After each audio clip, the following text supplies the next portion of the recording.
आज 23 जनवरी सुभाष चंद्र बोस का जन्म और पराक्रम दिवस के ऊपर मैं और अपनी टीम एक नाटक को प्रस्तुत करने जा रहा हूँ। उम्मीद है आप लोगों को जरूर पसंद आएगा। नाटक में हम लोग गांधी जी और सुभाष चंद्र बोस के ऊपर उस दृश्य को दर्शाने जा रहे हैं जब नेताजी गांधी जी का आशीर्वाद लेकर अपना राह खुद चुनते हैं। त्रिपुरा कांग्रेस 1939 का यह दृश्य जब बापू और नेताजी के बीच वार्तालाप चल रहा था। आइए हम लोग उस दृश्य को देखते हैं।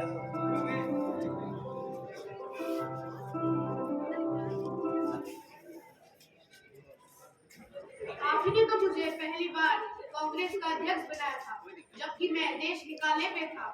आज जबकि मैं खुद जीता हूँ, आप मुझे जीने नहीं दे रहे। आप क्या चाह रहे हो बापूजी? हम सबको अपनी आत्मा की ही आवाज सुननी चाहिए सुभाष। क्या आपको लगता है कि मैंने आपके बताए हुए रास्ते से अलग चलूंगा? क्या इसलिए आप चाहते हैं कि मैं इस्तीफा दे दूं? अगर तुम पार्टी के अनुशासन में चलने की प्रतिज्ञा करो और अहिंसा का मार्ग लो तो पार्टी तुम्हारे साथ काम कर सकती है। अहिंसा एक समय बहुत अच्छा हथियार था, मैं मानता हूँ बापू, लेकिन वो समय शांति का था। आज जबकि पूरे दुनिया में जंग के नगाड़े बज रहे हैं, तब अहिंसा की बांसुरी कौन सुनेगा? तुम्हारे इन्हीं हरकतों के कारण पार्टी ने तुम पर बैन लगाया था। मुझे उसका साथ देना ही होगा। क्या आपको लगता है कि विश्व युद्ध का सहायता लेकर हम लोग अंग्रेजों को बाहर नहीं धकेले तो ये मौका फिर कभी नहीं आएगा? गलत है। दुश्मन को उसके मुसीबत के समय दबाना गलत है। ये युद्ध खत्म हो जाने दो, फिर हम अपनी स्वतंत्रता की लड़ाई लड़ लेंगे। फर्स्ट वर्ल्ड वॉर में भी तो हमने उनकी मदद की थी, बदले में हमें क्या मिला? जलियांवाला बाग, रॉल अटैक, ये सब चुप रहने का नहीं है बापू। इस बार अगर हम लोग चूक गए तो शिकंजा इस कदर कस जाएगा कि हम लोग सदियों तक गुलाम रहेंगे। इसलिए तो मैंने व्यक्तिगत सत्याग्रह की अपील की है सुभाष। बापू, अकेला चना भार फोड़ नहीं फोड़ सकता, इससे कुछ नहीं होगा। तो फिर ठीक है, हमें अपने अलग अलग रास्तों पर चलना होगा। आप ऐसा क्यों कर रहे हैं बापू? क्या हमारी मंजिल एक नहीं है? आप मुझे इस तरह अलग नहीं कर सकते। मेरा प्यार फूल से भी कोमल है और पत्थर से भी कठोर। तुम भी मेरे बिगड़े बेटे हो सुभाष। आज मैं तुम्हारी नजरों में गिर चुका हूँ, पर मेरे दिल में तुम्हारे लिए प्यार कम नहीं हुआ, भले ही हमारे रास्ते अलग हो चुके हैं। फिर मुझे आशीर्वाद दीजिए कि मुझे अपने मार्ग पर सफलता मिले। अगर तुम अपने तरीकों से भारत को आजादी दिला सके तो देखना, सबसे पहले तुम्हारी पीठ थपथपाने मैं ही आऊंगा। आशीर्वाद दीजिए बापूजी।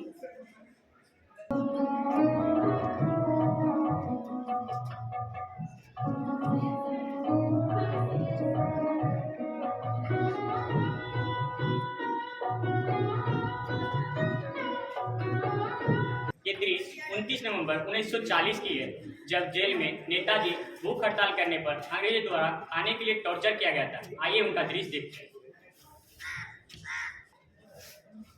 Putting me in jail is unjust, so I had no alternative but to register a moral protest. I fast onto my death is to wake up the powers in London. Listen, Mr. Bose, it's 2 weeks already. I'll not allow you to down my hands. Please understand, I'm not against you. It's the government you represent. I have an order here from the government to feed you by force if you do not eat at your home. इसका मुंह खोकर खाना खिलाओ। नहीं खाना है मुझे, छोड़ दो। छोड़ो।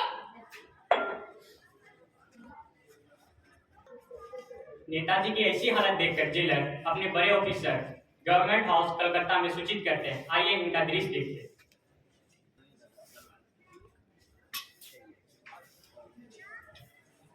Sir, The country will rock if he doesn't tell.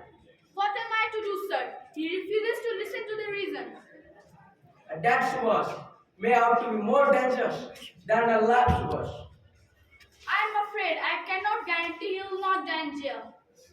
Then set him go and let him go back home. Yes, sir.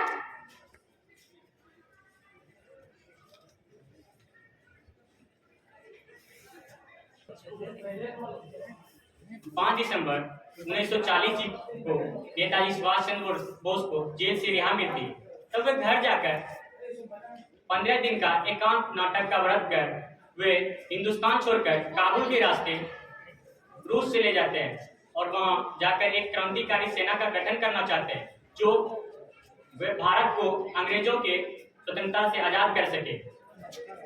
Netaji Subhash Chandra Bose रूस से जर्मनी चले जाते हैं और वहां आजाद हिंद फौज का गठन करते हैं। वे भारत ले जाने में वो सक्षम रहते हैं। दूसरी ओर बापू भारत में अहिंसावादी तरीकों से देश को आजाद करने में लगे रहते हैं। इसी बीच बापू करो या मरो का नारा देते हैं। नेताजी अगस्त 1942 को आजाद हिंद फौज के गठन में सक्षम रहते हैं, परंतु वे भारत ले जाने में वो सक्षम रहते हैं।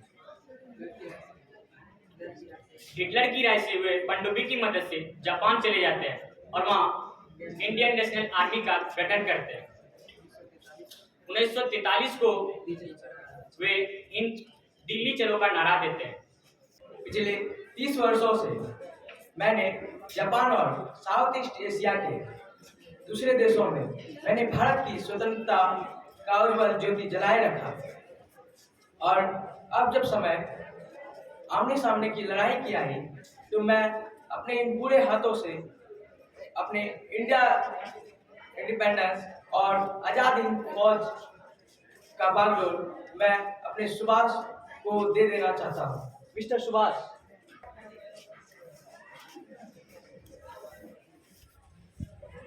श्री राज बिहारी बोस, पूर्व एशिया के जंगे आज़ादी के नुमाइंदों, आज़ाद हिंद फौज के सिपाहियों, बहनों और भाइयों, अब वो वक्त आ चुका है जब आज़ाद हिंद फौज के सहायता से हम अपनी मातृभूमि को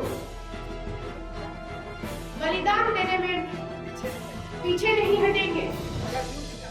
यह युद्ध का समय है और ऐसे वक्त में जरूरत होती है अनुशासन की और अपने आप पर अटूट विश्वास, और इसीलिए आज पूर्व एशिया में बसे भारतीयों से अपील करता हूं कि वह यह अहद उठा ले कि हम एकजुट होकर, एक मन होकर, एक हिमालय की तरह अटूट बनकर दुश्मन के सामने खड़े रहेंगे।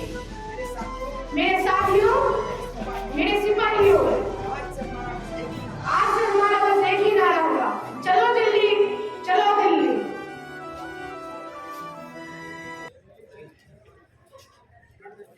फिर वे प्राइम मिनिस्टर टोजो ऑफिस जापान पहुंच जाते हैं। आइए उसका दृश्य देखते हैं।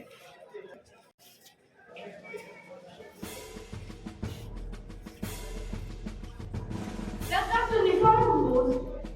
I thank you for welcoming me so graciously. I also thank you for helping me to raise